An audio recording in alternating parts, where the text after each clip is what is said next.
আগামীকাল দিল্লিতে মুখ্যমন্ত্রীর সঙ্গে বৈঠকে এনসিপিআই। কাল বঙ্গভবনে গুরুত্বপূর্ণ বৈঠক শুভেন্দু অধিকারীর সঙ্গে এনসিপিআই।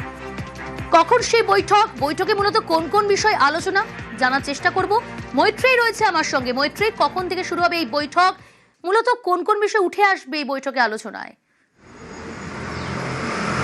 দেখো, এখনো পর্যন্ত যেটা খবর পাওয়া গিয়েছে যে আগামীকাল বেলা 1টায় বঙ্গভবনে এই বৈঠকে বসতে চলেছেন রাজ্যের মুখ্যমন্ত্রী শুভেন্দু অধিকারী এবং তার সঙ্গে এনসিপিআই এর যারা 20 জন সাংসদরা রয়েছেন তারা এই বৈঠকে বসবেন। মূলত এই 20 সাংসদের এলাকার যে সমস্ত সমস্যা রয়েছে, যেগুলো এখনো প্রশাসনিক সমস্যা রয়েছে, সেই সমস্ত বিষয় নিয়ে খোলাখুলি আলোচনা করা হবে।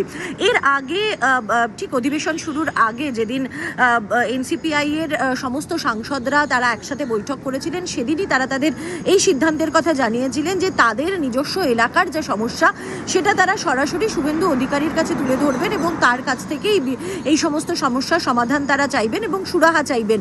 তার পাশাপাশি এলাকার উন্নয়নেও একই সঙ্গে তারা রাজ্য সরকারের সঙ্গে কাজ করবেন। সেই উদ্দেশ্যেই বেশ মৈত্রী, বঙ্গভবনে সিএম এবং আমার ধারণা সব আমাদের এমপিদের সঙ্গে বসবে। ক্লারিফিকেশন আছে বা কেউ কিছু জানতে চায় বা কারো কিছু বক্তব্য আছে কিনা, যে বিষয়ে বলা যেত না সেগুলো তো এখানে বলতে পারবে সবাই।